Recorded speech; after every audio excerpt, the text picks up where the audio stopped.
Yeah, another weekend of West Cork League action in the books, the third round of league action, and plenty goals, plenty talking points. Welcome along again to our podcast, episode 3 of the West Cork League podcast with me, your host, Ger McCarthy, and I'm joined as ever by PRO of the West Cork League and former Ballyhop manager, Mike Allen. How are you, Mike? Very good, Ger, thanks. You don't sound great, Mike. Were you up to anything special at the weekend? Not really, no, just busy from work, like, you know yourself. We'll say no more. I'm sure the Ballyhop lads might have something to say or tweet about that in time, but we'll leave that one go for now. It's been another weekend of really, really good football, plenty goals in both divisions. Let's start though with the results from the Premier HighSpecCars.com Premier League. Clonakilty Town 2, Toher Celtic 2, Drina Rangers 4, Bunratty United 1, Doris 3, Lyre Rovers 0. And that first game, Mike, I had the pleasure of reporting on for the Southern Star, the Clonakilty Town and Toher Celtic game, which finished in a 2-2 draw. Brilliant game of football, really good quality, good Darragh pitch. Johnny Leahy and Alan Murphy putting Clon ahead 2 goals in 3 minutes, and Toher fighting back with 2 Niall Hurley goals in as many minutes as well. Could have gone either way near the end, but a 2-2 draw, it keeps Clonakilty Town's unbeaten record intact, and they stay top of the table for now. Yeah, that was a tough draw. That was a tough game for both teams, really. Tower Celtic, because we know are real tough battling team in Clontown with a strengthened squad this year. You know, it was a good test for them. But seeing the Clontown went up 2-0 after 10 to 15 minutes, I think it was 13-minute mark, or was it? Yeah, it was. Yeah, it was on that mark, yeah. Yeah, so like that was obviously an explosive start for Clontown. From your own point, you know, when they went up 2-0, what did they leave did they take the pedal off, or did they leave the foot off the gas, or was it a case that Tower Celtic just, dug in and took a while for Tower Celtic to get going? Yeah, it's the same old story. At least that's what the Toher lads. Johnny Collins was on the sideline next to me. I was talking to him. Like they've started slowly in all of their games thus far. Now they've drawn all 3 of them, so I mean they can take solace from that. But Clonakilty played some beautiful football for the first 15 minutes. Even Toher would admit that. Up front, Johnny Leahy and JP Maughan really did work very, very well together. Maughan actually set up both goals. Centre midfield, you had Alan Murphy and Ruben O'Hee. They were in control very much at the start, and then on either wing they had Alan Ward, who's looked really good in the first couple of weeks, and then Chris Collins on the other side.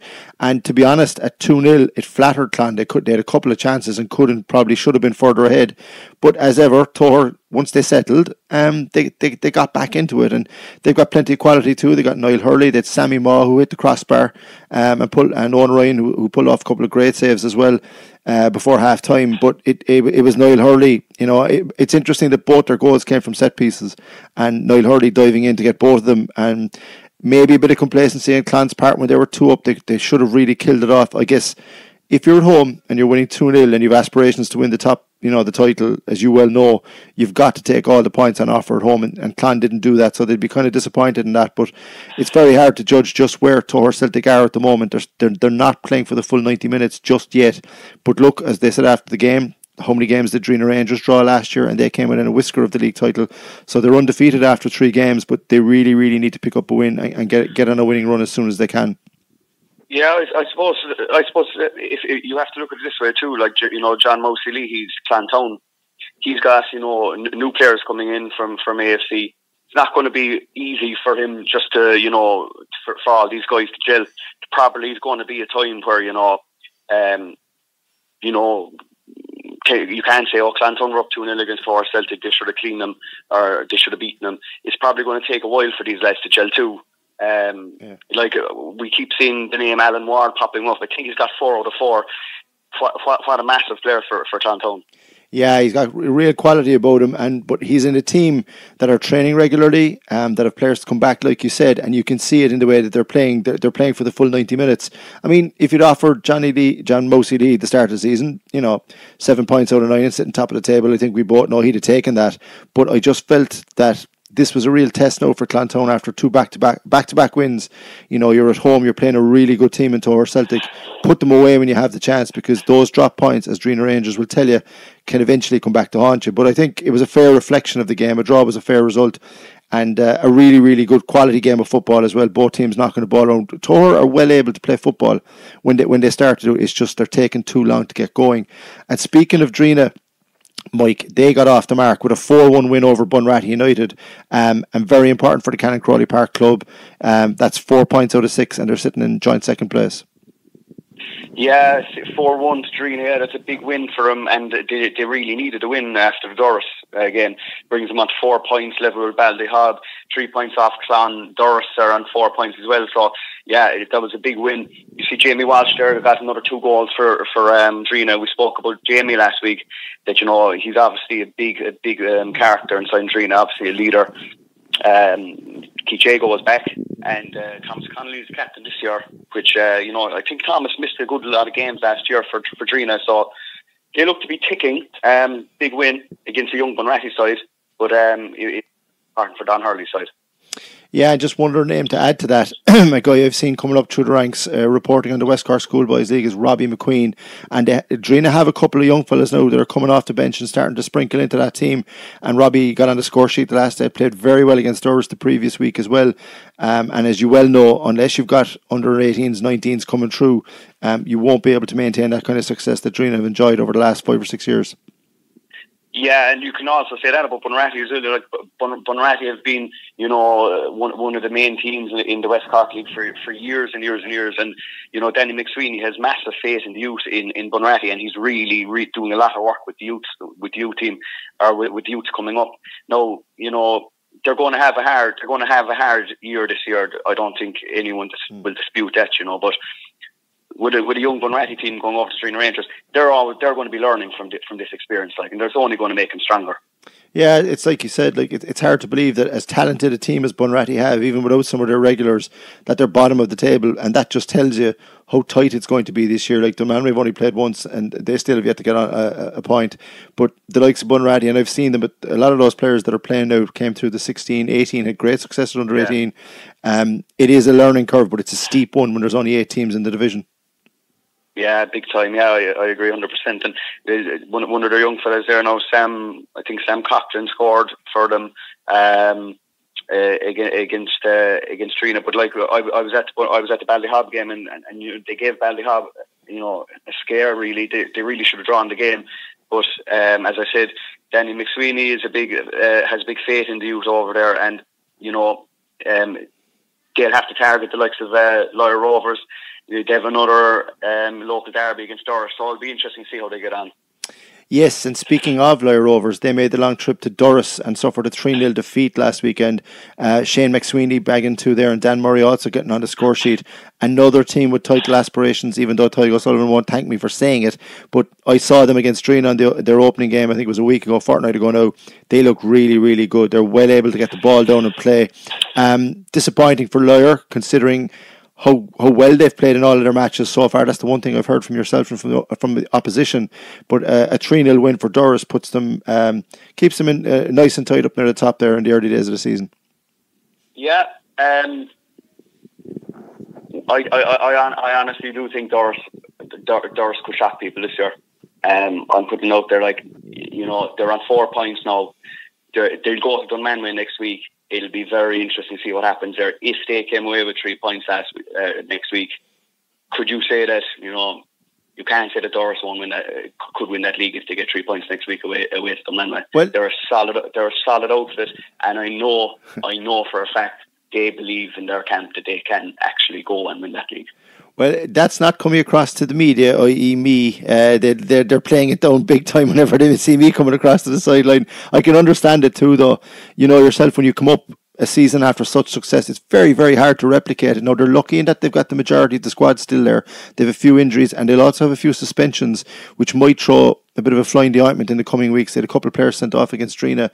But if they can win their home games, if they can be solid at home and take as many points as they possibly can, there's no reason they shouldn't be in the shake-up come the end of the season.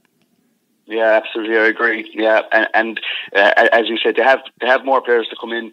They have a couple of lads now out with suspension, but next week will be very interesting to see how they get on, and if they do come away from Doris at a point, it's hard not to be looking at them, I think, Indeed it is. And let's just take a quick check on the Premier High Spec Cars.com Premier Division table heading into the fourth week. Clonakilty Town top with 3 games played and 7 points. Drina, Durris and Ballyhob all on 4 points, but with a game in hand on Clonakilty Town. Tor Celtic have 3 draws from their 3 outings so far, while Lyre, Dunmanway and Bunratty await their first, Lyre have a point, but Dunmanway and Bunratty await their first points of the season. Okay, it's time to go down to the O'Brien Water Services Championship and review what was another goal fest weekend, Mike. It's whatever it looks like. We've got a 3 or maybe a 4 horse race developing in the Premiership, but in the Championship, any one of the top 5 or 6 teams that are there at the moment look like they're capable of challenging. And there's only one place really to start, and that is with the current leaders, Spartak Moscow. 3 out of 3. Going really well as ever. At the start of the season, they travelled to the Baltimore Road and defeated Skib 3-2. Yeah, 3-2. Another good win for Spartak. And as we spoke about Spartak last week, they're not at full strength. So look, they've picked up 9 points out of 9. They're top of the league. They can't be happier. On the Skibbereen side, Skibbereen are showing a fighting attitude. I think they were 2-0 down at one stage. It looked like it was dead and buried, but they came back and they kept fighting, which is encouraging for John Allen's side. But yeah, Spartak now will have to bring in the likes of Daniel Toomey. I'm not too sure if Rick Bradfield was playing during the last couple of games either, but they're big names to come back into Spartak, and when they do come in, they're going to be very hard stopped. Alongside them at the top of the table sit a team we've been talking an awful lot about in the first couple of weeks. That's Riverside Athletic. The big top of the table clash in Kilbrittain last Sunday morning saw Riverside travel to their title rivals and come out on the right side of another high scoring game, another 3-2 win for Riverside.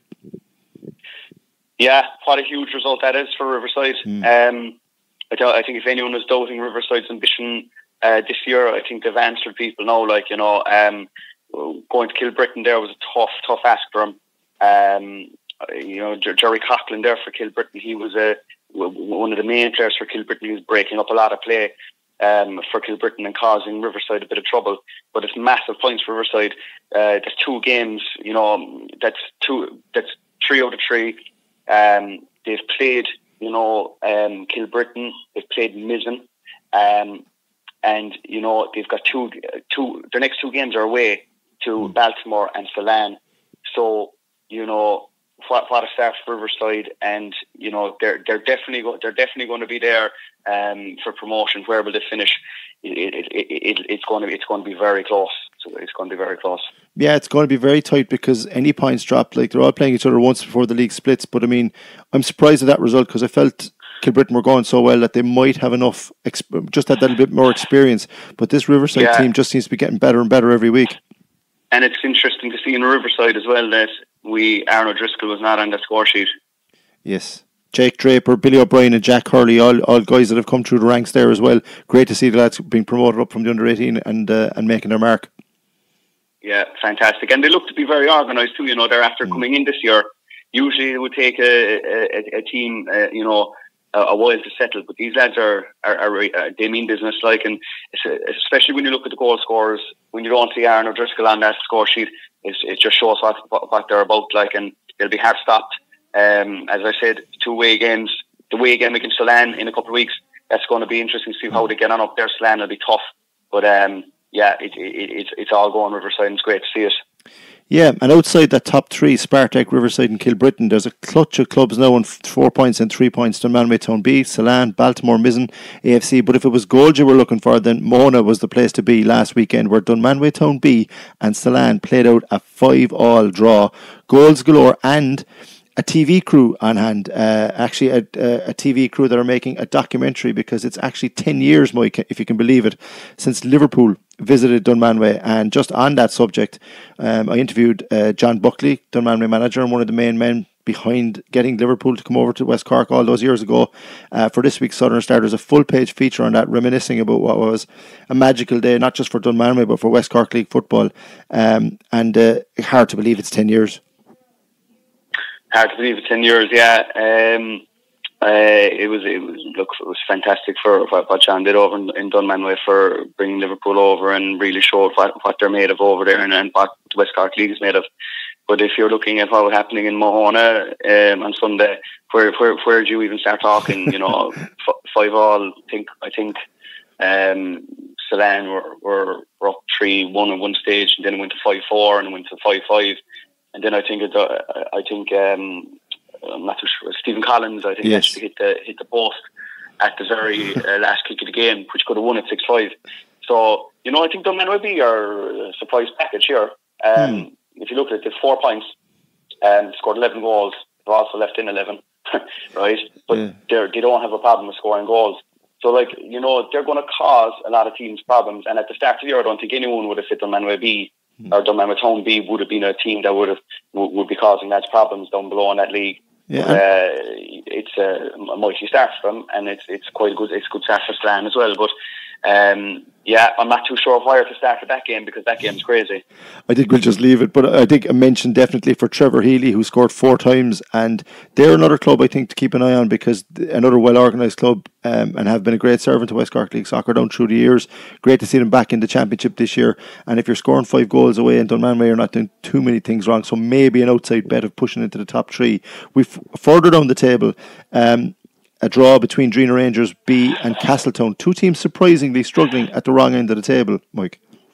It's a very, very slow start for the 2 teams. I suppose when Drina Rangers took on Baltimore in the opening game of the season, they scored 3 goals and it was a cracking game. You were thinking, Jesus, Drina B might be they might go well and cause problems. But the 2 teams, Castletown and Drina, they're started very slowly, especially Castletown. Castletown yet to pick up a win, which leaves them in massive trouble, really. They have tough games. They still have to play the likes of Riverside and Kilbritton and Mizzen and all these guys. So they're in trouble, and it's going to be hard for them now to pick up points going forward, I think. Speaking of picking up points, Ulta Celtic got off the mark away to Castleac. James Edan scored twice, and Chris O'Donoghue scored for Castleac. A 2-1 win for Castleac to get them up and motoring. Another very difficult team to play against, home or away. Yeah, big win for them.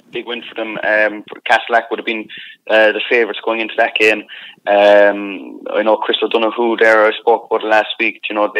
They were really targeting the first 3 games of the season, so they've only got 1 out of the 3, which sets them back a small bit. Chris O'Donoghue's doing a great job over in Castleac. He's playing himself as well. But I think he's a challenge on his hands now to get the Castleac lads up and running for the next league game now. I think they're off next week, which is probably best thing for them, just to recoup. But it leaves them in a small bit of trouble, I believe, because they still have big games to play. I think they still have to play Spartak, Riverside and Kilbritton and Mizzen. So they have a lot of work ahead of them. And speaking of Mizzen, nice little segue there. Mizzen registering their first 3 points of the campaign as well, with a big 4-1 win at home to Baltimore. Great to see such. I had the pleasure of watching them twice last season, and there's a team that play really, really good football.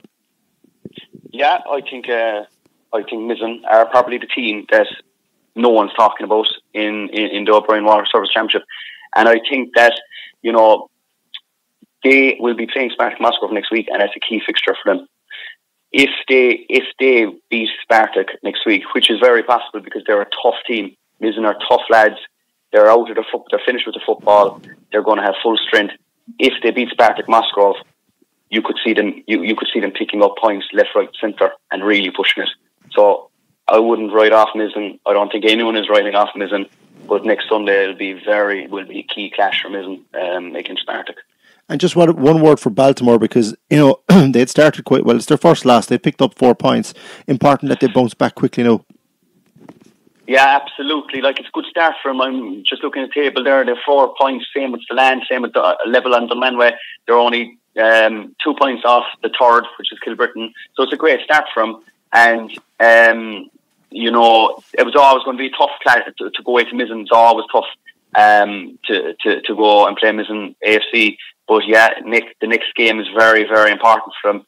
And all they need to be doing is tipping away, getting strong teams out, getting all the Ireland Rovers players back for them. And they will cause trouble, and they're definitely in the mix for the top 6. Indeed, they are a serious title battle developing there. Let's have a quick check on the O'BrienWaterServices.com championship table. Spartak and Riverside on 9 points each after 3 games. Kilbrittain just behind on 6.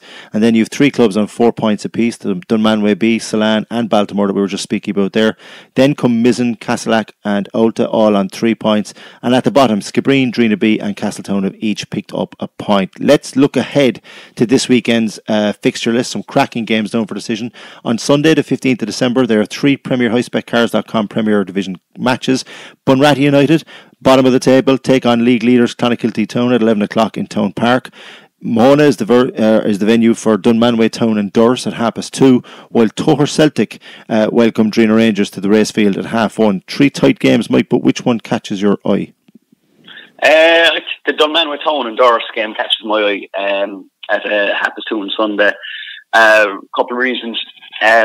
Durst, I personally think will cause trouble on Sunday with Dunmanway Town. Dunmanway Town haven't played in 2 weeks, so they could be cold, right? They got beaten by Clantown in the first game pretty comprehensively, so they're going to be coming. They need 3 points. They know they need 3 points. But Durst won't be afraid of these lads, and I think this is going to be a key fixture. If Durst manage to beat Dunmanway Town, that's obviously going to be pushing them towards the top of the league. But if Dunmanway Town don't get points on Sunday, they're in trouble. Yep, it's a big one. We'll drop down a division to the O'Brien Water Services Championship. 5 games down for decision on Sunday. Ulta Celtic entertain Salan at 3:30. Castletown Celtic and Skibbereen, both struggling at the wrong end, meet at 10 o'clock. Baltimore host Riverside Athletic at 11, with Riverside looking to get back or looking to maintain their title push, I should say. Drina Rangers B and Dunmanway Town B is a local derby in Cannon Crawley Park at noon, and Spartak Musgrove will host Mizzen AFC at 1 o'clock, and I would imagine that's one of the games that should be a real crowd pleaser in terms of quality of football between Spartak and Mizzen, Mike. Yeah, 100%, and I think it's a key fixture for in the championship to determine who's going to go where, right? If Spartak beat Mizzen, I don't think there's many going to stop Spartak this year. But Mizzen have the capability of travelling to Bandon and beating Spartak. I do believe they have, and if they do that, it's going to be very hard to see other teams pushing Mizzen down the league. I think that if they beat Spartak on Sunday, Mizzen could, out of nowhere, become one of the favourites to win the league. Yeah, loads to look forward to actually again next weekend. Let's hope the weather holds and we get some more action. If you want to keep track of what's happening in the West Cork League, you can do so by going to the West Cork League's official website, westcorkleague.com. You can find the West Cork League on Facebook and on Twitter at West Cork League. In the press, every Wednesday there's a full page of coverage in the Echo. On Thursdays you can find a match report from this past weekend's Clonakilty Town and Toher Celtic Premier Division clash, plus Ger McCarthy's weekend roundup, and a special one-page feature on when Liverpool came to visit West Cork 10 years ago. There's a preview in Friday's Echo, and also you can subscribe to our new podcast. If you go to youtube.com and search for the West Cork League, hit the subscribe button and every new episode will appear automatically on your feed. Thanks for all your feedback and everything thus far. We're enjoying putting it together as much as you're enjoying listening to it, obviously. Mike, thanks again for your time, and we'll talk to you again next week. Jar, thanks. Thanks for listening. Talk to you soon.